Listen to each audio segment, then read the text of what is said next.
यानी अल्लाह के नेक बंदे ने इरशाद फरमाया कि मुझको ख्वाब में बता दिया गया कि एक मैयत तुम्हारे पास आएगी जिसके साथ सिर्फ एक ही औरत होगी और उसकी तुम्हारे जनाजा जाकर पढ़ा देना, क्योंकि मगफूर है, क्योंकि वो मगफूर है, उसको रब ने बख्श दिया। जरा तवज्जो कीजिए, बदकार था लेकिन रब बख्शा क्यों? उसकी नेकी भी है। कहता है कि जब उसको पूछा गया आखिर इसका कौन सा अमल है जिसके जरिए से रब ने उसको बख्श दिया, तो उसकी बीवी ने फरमाई कि जब सुबह होता तो कपड़ा तब्दील करता, वजू करता, गुस्ल करता, करने के बाद फजर की नमाज पढ़ा करता, उसके बाद पढ़ने के बाद फिर शराब खाने में चला जाता, शराब पीकर मस्त रहता, फिर जब वापस होता उससे पहले उसके घर पे एक या दो या तीन बच्चा पला करते थे और इतनी ज्यादा मोहब्बत करता था गोया वो अपनी उतनी ज्यादा मोहब्बत औलाद से नहीं करता। और एक खूबी ये भी थी, जब रात की तारीकी होती थी तो तारीकियों में ये दुआ करता था रब से, ऐ रब्बे कायनात, तू जहन्नम के कोनों में से कौन सा कोना मेरे लिए मुकद्दर किया। तो इसी तीन नेक अमल के जरिए रब ने उसकी मग़फ़िरत फरमा दी।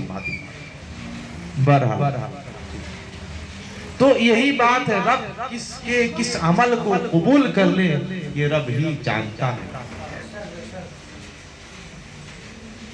आज की बात यही है, एक ही बात बोल मैं रुखसत हो जाऊंगा। क्या है?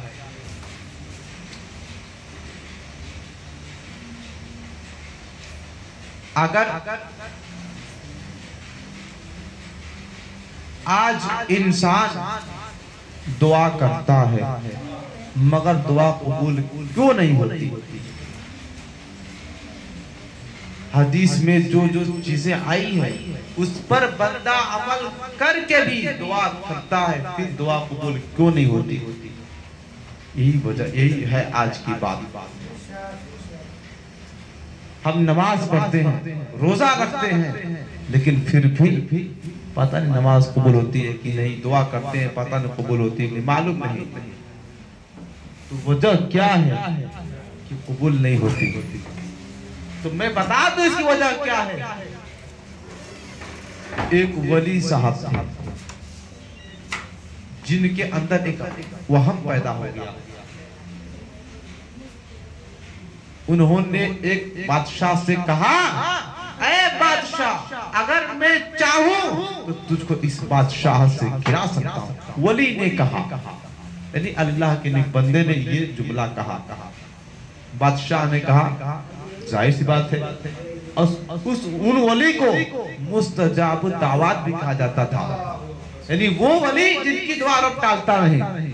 तो क्या होता है, वली ने कहा बादशाह से, ऐ बादशाह, अगर मैं चाहूं तो तेरी बादशाह तो गिरा सकता हूँ। इतना कहना था कि बादशाह ने कल जो है तमाम इलाके वालों को दावत दिया और उसमें उस वली को भी बुलाया और दावत दिया और खाना खिलाया। खाना खिलाने के बाद बादशाह ने कहा वली से, ऐ अल्लाह के बंदे, ऐ अल्लाह के मकबूल बंदे, तू मेरी बादशाह को गिरा दे। इतना कहना था कि वली ने रब की बारगाह में दुआ की, ऐ पाक व दिगारे आलम, इसकी बादशाह को गिरा दे। लेकिन कसम खुदा की दुआ कबूल नहीं हुई। क्यों? क्योंकि जो दावत दिया था बादशाह ने उसमें हराम रिस्क मिलाया हुआ था। तो गोया हराम चीज